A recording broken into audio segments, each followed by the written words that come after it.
Every single year, 35,000 Indian startups collapse.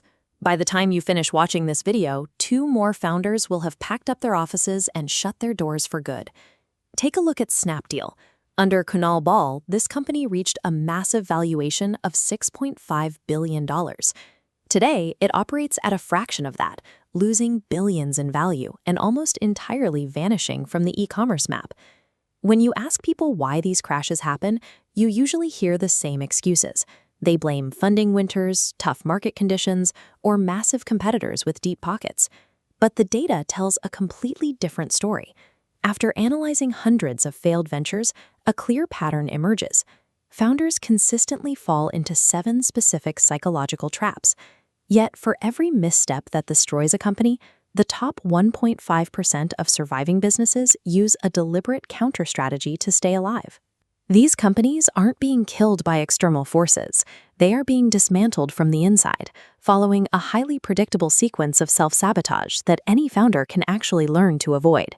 The sunk cost fallacy makes founders pour money into failing projects, simply because they've already invested heavily. Snapdeal fell right into this.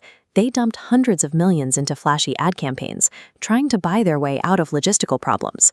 Compare that stubbornness to Jimmy Donaldson, better known as Mr. Beast. He heavily promoted his Beast Burger ghost kitchens across the United States, but the moment quality control issues started damaging customer trust, he publicly admitted the mistake, killed the project entirely, and moved on to protect his brand. The next trap is the illusion of the clone. Companies like Koo copied the exact features and even the bird motif of their American rival, while brands like Aquapia replicated the exact bottle shape and label color of Bisleri, assuming that simply existing on the shelf guarantees sales. But consumer psychology doesn't work like that.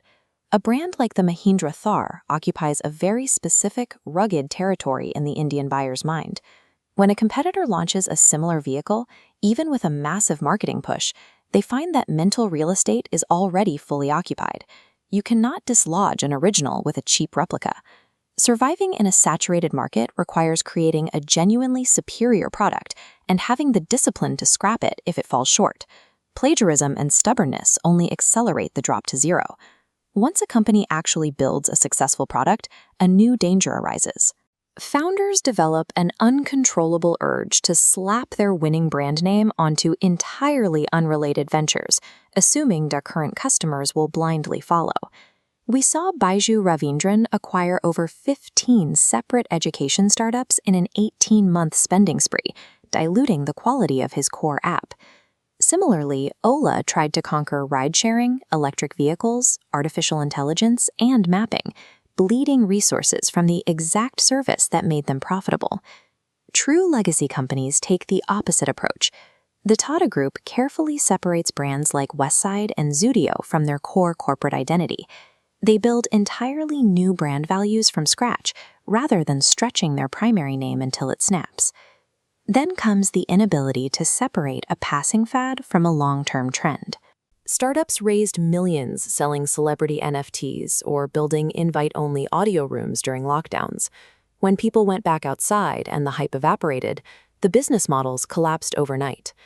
While other brokers rushed to cash in on millions of new retail traders during the 2020 stock market rally, Zerodha's Nitin Kamat publicly identified the surge as a temporary fad. He predicted user engagement would drop once the market cooled, refused to rush an IPO, and kept his company incredibly lean. Businesses that survive decades are built on persistent human needs, like convenience or essential logistics. Chasing a temporary surge in public attention is a quick way to build a company with no future.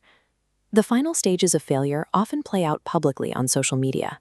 When faced with criticism, founders like Bhavish Agarwal attacked comedians online, while executives at L&T sparked massive backlash over aggressive work-hour demands.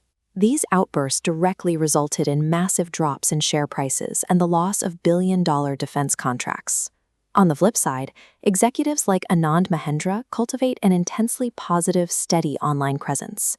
Brands like Maruti face daily criticism over build quality, but they never fight back on Twitter. They know exactly who their core audience is, and they refuse to compromise their market position with petty online arguments. When ego goes unchecked, it transitions from bad PR to actual consumer harm. Companies push out untested products, resulting in electric vehicles catching fire on city streets. Or in the case of the Sahara Group, billions of middle-class savings are redirected to fund lavish founder lifestyles, while zero houses are built. This ethical collapse peaks with outright fabrication. The founders of Go Mechanic realized they couldn't meet the impossible growth targets expected by their investors. So they falsified their accounting and invented fake garages to secure their next round of funding. Once a founder crosses the line from aggressive marketing to active deception, the company is effectively dead. No amount of venture capital injection can repair a brand that has completely lost the public's trust. The vast majority of these 35,000 companies aren't dying because they lacked funding, technical skill, or a decent initial concept.